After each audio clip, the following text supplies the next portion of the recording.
Hi there, it's Denise from Balance Me Coaching. I'm here to share a burnout story. I've got Trisha with me. Hi, Trisha. Hi, how are you?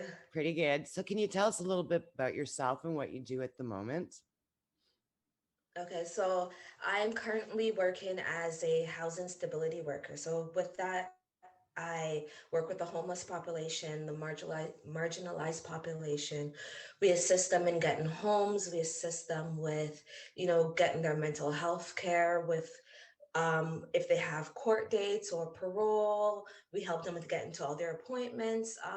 And we just try to keep them as safe as possible. So that's my full-time job. I also run a nonprofit called the Wise Initiative. And what that is we work with women from youth to seniors. Just basically giving them that social connection, that, peace of mind, making sure their daily necessities are met in terms of groceries if they need groceries, stuff for babies if they need babies, just workshops. So we try to get, from the youngest to the oldest as much as we can, and we do what we can to help and assist them, and just to make their lives a little bit better as well. And you're a mom too. Yes, I am a mom to a wonderful seven. Oh, she just turned 8 actually. A wonderful 8-year-old who keeps me on my toes for sure.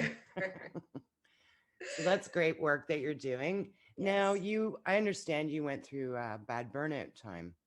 Absolutely. So, in the height of this pandemic, when it first started, I think because I work with the vulnerable population, we still had to be out in the streets and work with them and reach out to them. And eventually it started taking a toll because I'm worried about being sick. My daughter has a compromised immune system, so I'm worried about bringing, something back to her. And then it's just because a lot of people were, backing away from their roles, it was just like more work is placed upon you. So I just became really stressed out. I became like my mental health was declining severely. And it came to the point where I had a breakdown. I literally had a breakdown. I laid in my closet and I bawled my eyes out. I'm like, I cannot do this anymore because it's affecting me like in ways I didn't think it would, because I think of myself as a strong person. But this really broke me. And I'm just like, I cannot do this anymore.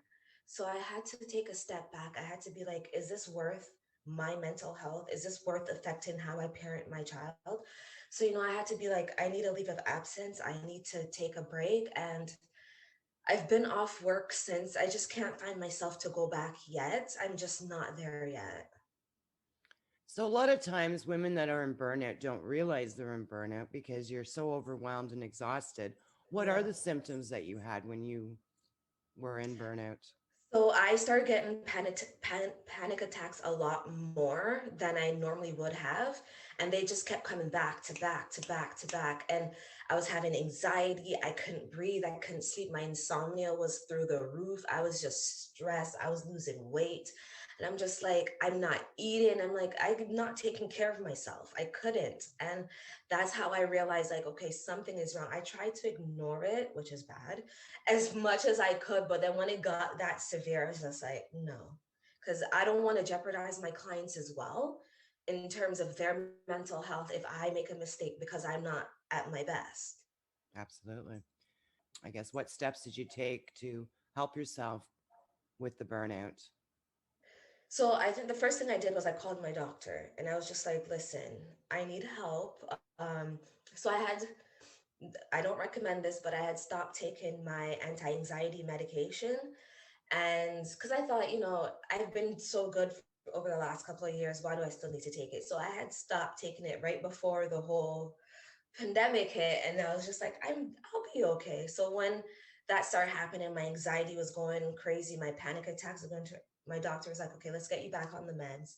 Let's Mhm. get you back, into therapy. Let's start talking to someone. So those were the first steps I took, was reaching out to someone who can help me. Wonderful. So, when you were, treating yourself for burnout, what type of support did you have?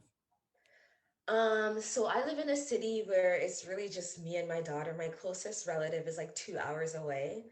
So I've always felt a little bit alone, and I've always been like, my thing was I needed that social connection. So I started reaching out to people and just be like, hey, I'm not okay. Can we talk? I just need someone to vent to. But in terms of venting, I make sure I don't put my stress on them. I just be like, help me to get through this, to process this. So I just reaching out is what kind of help is having that connection or that safe person that you can talk to. Absolutely. Yeah, that's I find with myself doing the coaching and helping women through burnout. A lot of times it's just getting it out and getting Mm-hmm. that release. Yeah.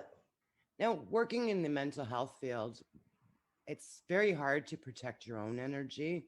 Do you have any things that you do? Like I know with Gabby Bernstein, she does the cloak or the Yeah. cleansing prayers and things like that. What do you use to protect your own energy?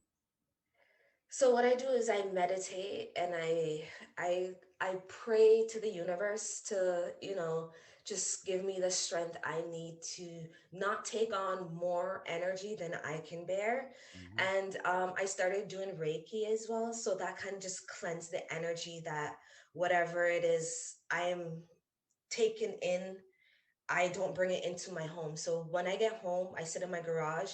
I do a couple minutes of deep breathing, just to leave that energy out there and not bring it inside. And I realize it really does help just to be in that mindful moment, to be aware of this is not the energy that I want, and I don't want it on me or in my home. And I just take that moment to just cleanse myself before I come inside. Wonderful. Yeah, that's so important. So, are there any other practices that you can share with us that you've done to help you in burnout? I journal a lot. I write everything down because I know with myself, I keep things inside and that starts to over time boil over. So what I've started doing is writing everything down. I even the smallest of feeling thought, I'm mindful of every time I get an anxiety, I write down what triggered it. You know what I mean? So I work my way backwards in a sense to not allow it to continue to trigger me. So I try to identify my triggers, which is really important, and I address them. I combat those with positive affirmations and positive thoughts and just flipping it. What is it that I'm really afraid of that's going to happen? I'm safe. I'm in my home. No one's here to hurt me. You know what I mean? And I just talk myself through these panic attacks and anxiety attacks. That's great because, yes, this is another thing that I go into is creating that awareness. And when you do figure out your Hmm. triggers, is what is it? Switch it around basically, or yeah, Yeah, just turn it around absolutely. so that it's a positive thing. Yeah. So it's great talking to you. Is there anything else for the last words to our audience on burnout?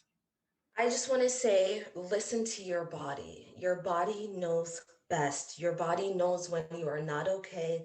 Your mind, it won't work together. Your mind and body will not work together if you are not okay. So listen to those messages that your body is sending you and just be mindful. Take a break if you need to. It's not the end of the world if you need to take a step back. Don't ever be afraid to put yourself first. Absolutely. Well, thank you so much for your time today, Trisha. I Thank you for appreciate this. having me. Great. So thank Thank you. you. Bye.